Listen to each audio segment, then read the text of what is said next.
Hey friends, it's Joby here with another edition of the Weekly Wrap-Up. This week brought to you by Coca-Cola's Colour Your Summer campaign. This week, I'm joined by managing editor of AusGamers, Stephen Farrelly. How's it going, Steve? I'm good, thanks, Joab, and thanks for carrying the show last week. Sorry I couldn't be here.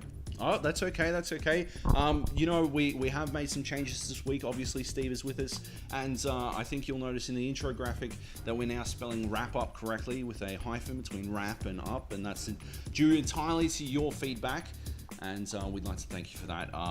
You certainly don't get that level of pedantry from viewers of commercial television. Keep it coming. Yes.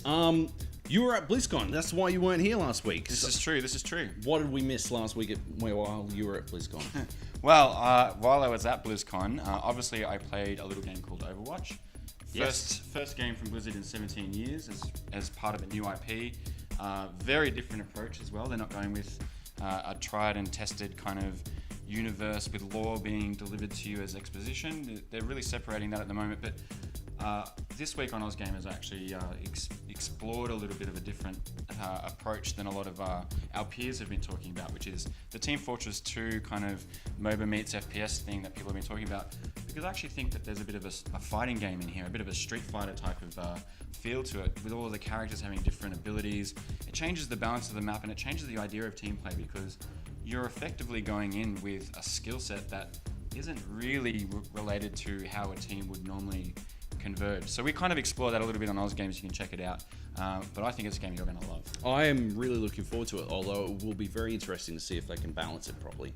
Yeah, that's everyone's concern, but we do know that Blizzard are very good at balancing, and we do know that Blizzard continue to balance post-release. So, do you think they're going to release it in alpha like they did with Heroes of the Storm? Or I think they would be silly not to. Yep, awesome. You didn't just see Overwatch though, you also saw other games. What else did you see? I saw Hearthstone, which is really exciting because they've come a long way. 20 million plus people subscribe to that game. It's ridiculous numbers, and we're already getting an expansion next month.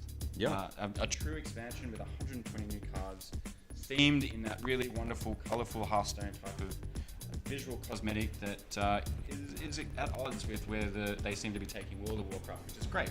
But 120 cards is going to change the metagame completely. Is it going to ruin my Zoolock? I absolutely guarantee it. Damn it.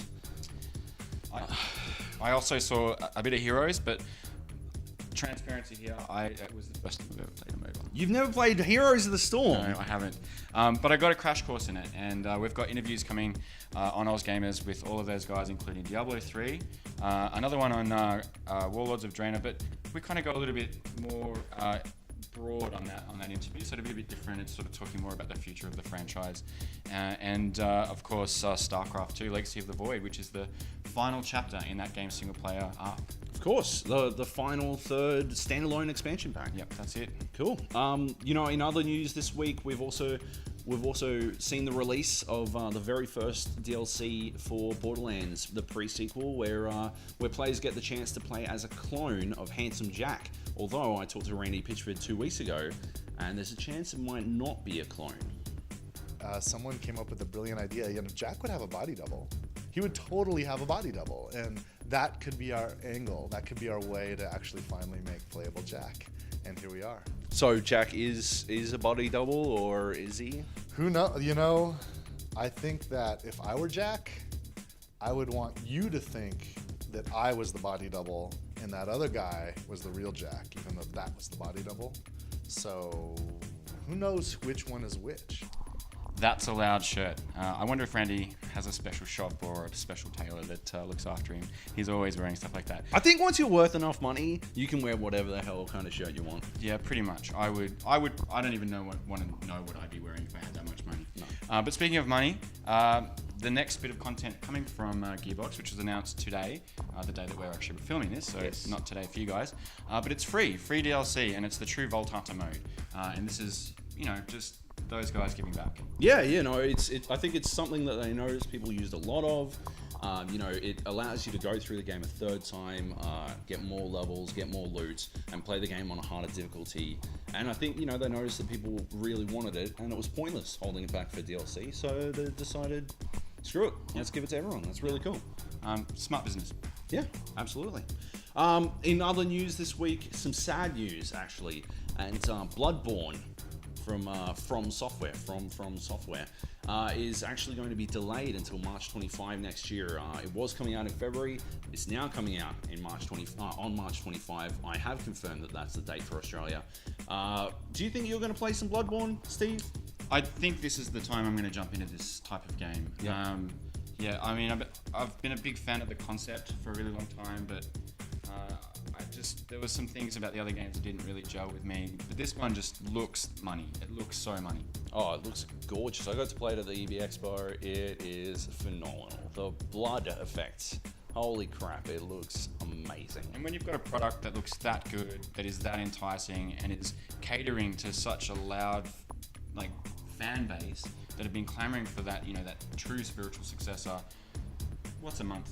Exactly. I would rather they take the time and balance or fix up the frame rate or whatever it is they need to do. Yep. Fix it up, get it out perfect, and then I will just play it for the next 6 months like I did with Dark Souls 2 this year. Okay, I'll make sure that I'm calling you at least every 2 days to make sure you're alive.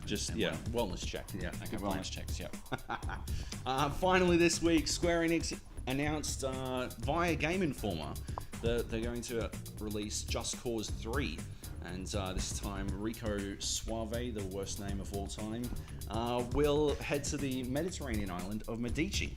What do you think of Rico's exploits around the world? Well, I think he has the best name ever. So we're at odds there. But, I mean, come on. This is a series that redefined the open world game, taking it from what, Rockstar do so well, which is very story driven sandboxes, to such a ridiculous 80s D-grade movie, over the top, and just gave you a bunch of physics, a bunch of space, and a bunch of toys. And I can't wait to do that again. Really encouraged you to play. Yeah. Yeah, it's really funny that we get this news the same week that Far Cry 4 is now reviewed on AusGamers by me. It's an amazing review, and that game also, is all about play as opposed to just very serious story. Which is, I think, where they went wrong with the last game.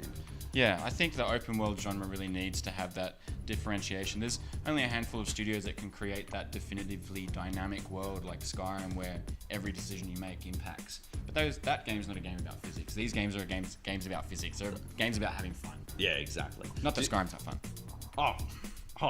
We wouldn't want to, disparage Skyrim. It's only 8 years old at this point. Yeah.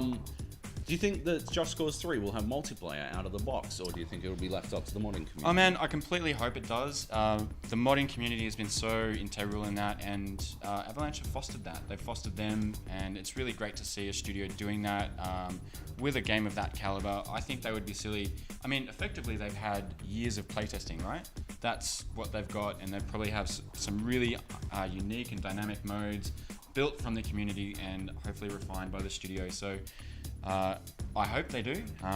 And Avalanche, if you're listening, Yep. you're probably better. Yeah, But, they listened to you once before. they did. They actually did, yes. Mad That's Max. true. Mad Max, Australian voice. Yes. It's all Steve's fault. Anyway, I know I said finally, but actually just before we go, Melbourne studio Love Shack released their game Frame this week. And it's available on iOS. It's a really cool mystery noir, and it's a puzzle game, right, Steve? It's a puzzle game where basically you're kind of being told this story through comic book frames or panels, and it's really interesting because it's built around these hard fail scenarios where you have to learn ways to manipulate the panels because there's interactive components there in order for your player to progress. But it does so while it's telling this really wonderful story. It's just great to see another really interesting comic book concept come to video game life.